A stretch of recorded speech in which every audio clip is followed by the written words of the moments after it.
It'll be a giant night for Bonds in San Francisco. Hi, and welcome to the Daily Sports Update presented to you by Toyota. I'm Amber Wilson. In the final days of balloting for the Midsummer Classic, Barry Bonds found himself trailing the Cubs' Alfonso Soriano by 119,000 votes for the third and final starting outfield spot for the National League. But with a late push, the slugger finished ahead of Soriano to get the starting nod in his own ballpark come July 10th. Maybe fans in the Bay Area were responsible for the last-minute surge, but Bonds is putting up an all-star caliber season. The 42-year-old has combined his .302 batting average with being walked 84 times, becoming the only player in the major leagues that gets on base in over half of his at-bats. Bonds will share the outfield with the National League leading vote-getter Ken Griffey Jr. and one of three Mets on the roster in Carlos Beltran. 4 Brewers are heading to the All-Star game for the first time since 1983. Joining NL home run leader Prince Fielder is shortstop J.J. Hardy and pitchers Francisco Cordero and Ben Sheets. With the All-Star game determining home field for the World Series, the experienced American League All-Stars will try to push their unbeaten streak to 11 straight.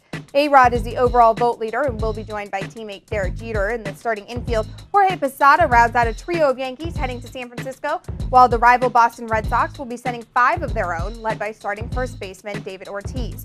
The Tigers will have 3 of their 5 in the starting lineup, including catcher Ivan Rodriguez. Pudge will be making his record-breaking 12th start with 14 appearances overall, while last year's AL MVP Justin Morneau will be there for the first time. As for pitchers, All-Stars managers Jim Leyland and Tony La Russa will be announcing starters next week. Back on June 20th, on the heels of a 6-game losing streak, Seattle skipper Mike Hargrove wanted to walk away from the game he's been a part of for 36 years, but decided to delay leaving until the All-Star break at the request of GM Bill Bavasi.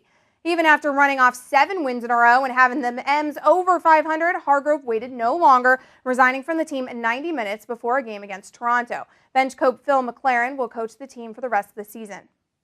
There are no dark, sinister reasons for this decision. This has been my decision, and I feel very proud of the job and the work that we've done here. Another manager packed his bags on Sunday, but in this case, he didn't have a choice. With the Cincinnati Reds at a Major League worst 31-51, the team parted ways with skipper Jerry Narron.